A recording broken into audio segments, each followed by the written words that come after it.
आवेदन भरा गया था और तकरीबन 4 लाख अभ्यर्थियों की दौड़ की प्रक्रिया इसमें समाप्त हो चुकी है। उस 4 लाख अभ्यर्थियों की दौड़ की प्रक्रिया में एक्चुअल जो अटेंडेंस हुआ है, जिन लोगों ने एक्चुअल दौड़ में जिन लोगों ने हिस्सा लिया है, वो तकरीबन 1,87,704 है। ये 4 लाख तक के करीब रोल नंबर तक की दौड़ हुई है, और रोल नंबर नहीं, मतलब 4 लाख संख्या में दौड़ हुई है। रोल नंबर का आगे पीछे हो सकता है।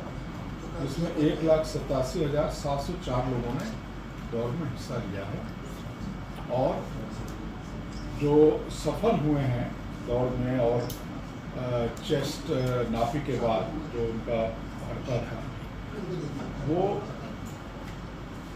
1,17,031 लोग अभी तक सफल हैं। अभी तकरीबन 1,13,14,000 की दौड़ अभी और बची हुई है। तो हमारे जो 6 केंद्र हैं, चयन परिषद 1 है रांची स्मार्ट सिटी में, चयन परिषद 2 है झारखंड जगुआर रांची में, 3 है पुलिस केंद्र गिरिडीह में, 4 है JPTC पद्मा हजारीबाग में, 6 है जमशेदपुर CTC मुसाबनी में, और 7 है साहेबगंज जैप 9 के परिसर में।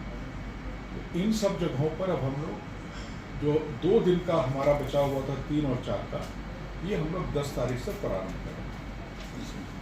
इसी महीने के पहले हम लोग प्रतिदिन 6,000 लोगों को बुला रहे थे। अब यह निर्णय हुआ है कि प्रतिदिन 3,000 लोगों को हम लोग सभी केंद्रों पर आमंत्रित करेंगे। तो जिनकी दौड़ 3 तारीख को थी, 3 सितंबर को थी, वे अब 10 और 11 को, पहला 3,000 10 तारीख को, अगला 3,000 11 तारीख को दौड़ेंगे। जिनकी दौड़ 4 तारीख को थी अंतिम दिन, वे अब 12 और 13 को दौड़ेंगे। तो ये 6 केंद्रों की बहाली जो है, ये 13 तारीख को हम लोग समाप्त हो चुके हैं। उसके बाद हमारा बचेगा पलामू का चियाकी केंद्र। तो यह निर्णय लिया गया है कि पलामू के चियाकी केंद्र में जिन लोगों की दौड़ बची हुई है, उनकी दौड़ अब पलामू में नहीं करके उनको शेष जो 6 हमारे जगह हैं, उन 6 स्थलों पर उनको डिस्ट्रीब्यूट कर दिया जाएगा। तो ये चूँकि 14 से लेकर के 17 तक अवकाश है, इस बीच में मिलादुन्नबी का भी पर्व है, और विश्वकर्मा पूजा है, और संभवतः कर्मा का भी डेट निकला हुआ है। तो इसलिए 14 से 17 हम लोग कोई बहाली नहीं कर पाएंगे, और 17 को तो विश्वकर्मा पूजा के दिन तो गाड़ियों का आवागमन भी बाधित रहता है। 18 नहीं, 19 और 20 को जो पलामू के जो लोग बचे हुए हैं, पलामू में 42,000 लोगों की नियुक्ति अभी बची हुई है। उस नियुक्ति को शेष 6 केंद्रों में 19 और 20 तारीख को संपन्न किया जाएगा।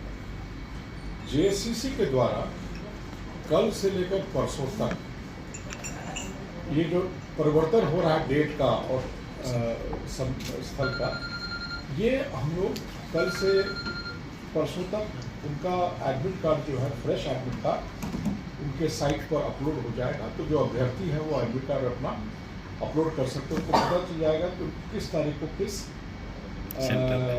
सेंटर पर पहुंचना है। इसमें 2-3 चीज़ और मैं बताना चाहूँगा कि हम लोगों का ये प्रयास होगा कि 8, सवा 8 के बाद हम लोग दौड़ नहीं करें। मतलब हम लोग 7, साढ़े 7 तक सारे जो अभ्यर्थी उस दिन, जिनको 10 तारीख को दौड़ना है, जिनको 11 को, जिस तिथि को जिनको दौड़ना है, हम लोग की अपेक्षा रहेगी, और हम लोग इस बात को प्रेस ब्रीफिंग में भी दे रहे हैं और नोटिस में भी सभी जगह देंगे कि वो लोग अभ्यर्थी 7, साढ़े 7 तक अपने केंद्र में निश्चित 7 बजे तक पहुँच जाएँ। 6 बजे मैंने एक बार 7 के पहले पहुँच जाएँ, ताकि उनका पंजीकरण करते हुए उनकी दौड़ की स्थिति हम लोग उस दिन बना लें। तो ताकि हम लोग 9, सवा 9 के बाद हम लोग दौड़ नहीं कराएं। ये एक सरकार का है कि थोड़ा मौसम जब तक कूल रहता है तब तक हम लोग दौड़ करा लें।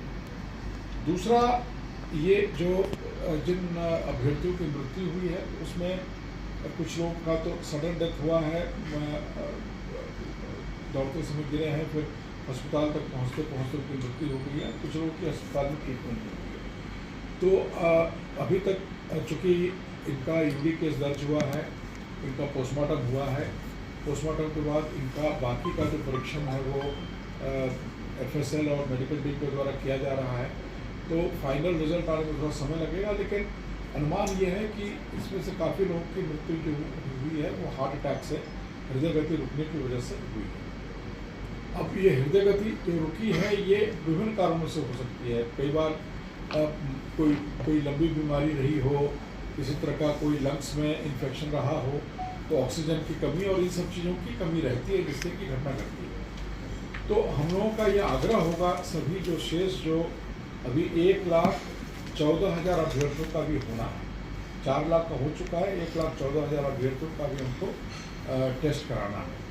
तो जो शेष बचे अभ्यर्थी हैं उनसे हम लोग आग्रह कर रहे हैं आपके माध्यम से कि अगर किन्हीं को कोई मेडिकल कंडीशन है, अगर कोई कभी बहुत बीमार पड़े हों, कुछ लोगों को एरिथमिया का जो धड़कन दिल का तेज हो जाता है दौड़ने पर, एक्सरसाइज करने पर, जो धड़धड़ी जिसको हम कहते हैं, जो धड़कन तेज हो जाता है, तो अगर किसी को कोई इस तरह का मेडिकल कंडीशन है तो उनसे आग्रह होगा कि एक बार अपने चिकित्सक से परामर्श कर लें कि उन्हें ये दौड़ में शामिल होना चाहिए, नहीं होना चाहिए। ये उनका निजी एक तरह से परामर्श है। ये मतलब हम लोग एनफोर्स करने का हमारे पास कोई लीगल राइट नहीं है और कोई हमारे पास कोई साधन है भी। हमारे जो 6 जो ये जगह हैं जहाँ पर टेस्ट होना है, वहाँ यह भी निर्णय लिया गया है कि जो आपने देखा होगा ऑक्सीमीटर जो होता है जिससे कि हम ऑक्सीजन और पल्स रेट नापते हैं, और BP की मशीनें जो है वो भी अब हम लोग पर्याप्त मात्रा में सभी जगहों पर रखेंगे, ताकि किसी को दौड़ के दिन भी अगर किसी को लगे कि हमारी तबीयत ठीक नहीं है तो वो वहाँ अपनी जांच जा करके दौड़ के पहले भी करा सकता है। जिसकी भी इच्छा होगी वो अपना टेस्ट करा सकता है कि उसका रक्तचाप का क्या पोजीशन है, उसके ऑक्सीजन सैचुरेशन क्या है उसके बॉडी में, वो निर्णय ले सकता है। तो हम लोग यही प्रयास है कि हम लोग 10 तारीख से जो शेष जो हम लोग का जो 1,14,000 करीब तकरीबन कैंडिडेट बचे हैं जो कि शामिल नहीं हुए हैं अभी तक, जिनका डेट 3 और 4 और उसके आगे के दिनों में था, वो हिस्सा लेंगे। और हम लोग इसको 13 तारीख तक 6 केंद्रों का और 19 और 20 को जो पलामू के जो शेष बचे हुए थे उनको 19 और 20 तक हमें संपर्क करा करके हम इसकी सूचना DHC। पलामू क्यों कैंसिल किया गया? पलामू का सिर्फ जो स्थल है वहाँ हम लोग नहीं करा रहे। कैंसिल मतलब उसको कैंसिल नहीं मतलब स्थल कैंसिल, स्थल तो हम लोग पलामू नहीं कराएंगे। पलामू को चेंज करके हम लोग बाकी 6 जगह डिस्ट्रीब्यूट करेंगे। मेडिकल कैंप लगाने